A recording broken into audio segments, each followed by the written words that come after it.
Alors, petit article sur Caradisiac concernant la Elborn. Alors, il faut savoir que c'était Seat qui devait commercialiser cette voiture à la base, la Seat Elborn, mais maintenant ils ont changé leur plan. Ce sera la marque sportive, la gamme sportive Cupra donc, qui commercialisera cette voiture. Donc, ce sera la Cupra Elborn et plus la Seat Elborn.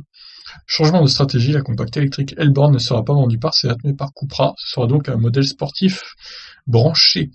Cupra est une marque indépendante depuis 2018. Sa gamme va toutefois mélanger déclinaisons sportives de Seat, notamment la Leon et la TK, et véhicules spécifiques.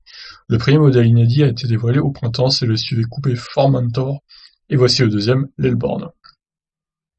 Alors, elle a un avant de première 208, je trouve. Attendez, je vais vous montrer la photo. L'avant plongeant, regardez, il y a un petit air, je trouve qu'il y a un petit air. Bon, c'est pas la ressemblance parfaite, mais il y a un léger air, je pense. Alors, continuons cet article, du coup.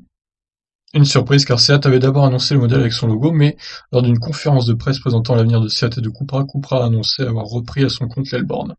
Ce sera donc son premier modèle électrique, il sera lancé en 2021, mais le constructeur vient déjà de le dévoiler.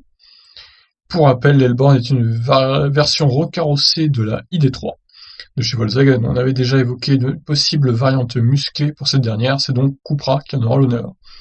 La marque ne donne toutefois pas d'informations sur la puissance de motorisation, on sait juste que le véhicule passe de 0 à 50 km/h en 2 secondes 9. Super, ça veut tout et rien dire à la fois. 2 secondes 9 pour 50 km/h, c'est pas excessivement énorme, hein, pour le coup.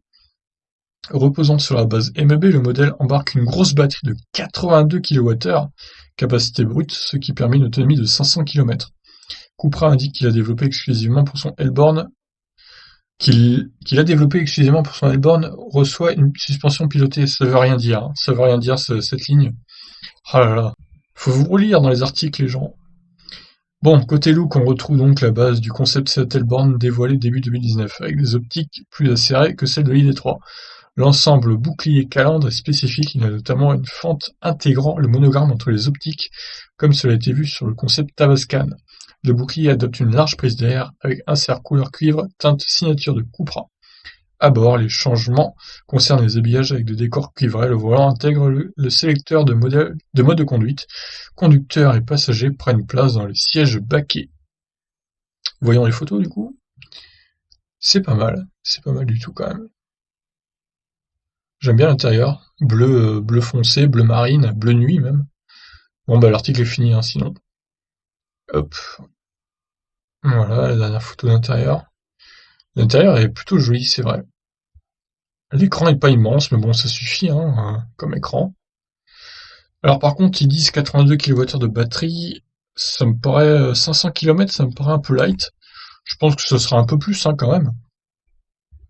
Parce qu'avec une telle capacité de batterie, ça paraît étonnant. C'est que 500 km. Même si je pense qu'ils vont bouffer 6 ou 7 kWh de batterie, donc ça sera plus 75 kWh je pense. Bon bref, en tout cas elle a l'air pas mal cette Cupra Elborn. Moi j'aime beaucoup son style hein, personnellement. Elle est très très jolie en bleu en plus. Voilà, bah écoutez, on n'en sait pas plus hein, pour l'instant, il faudra attendre de voir dans les prochaines semaines son tarif, son accélération, sa puissance. Pour l'instant on a que quelques bribes d'informations, mais bon, c'est pas c'est pas ça qui va nous renseigner sur cette voiture. Je vous laisse réagir, qu'en pensez-vous? Ciao.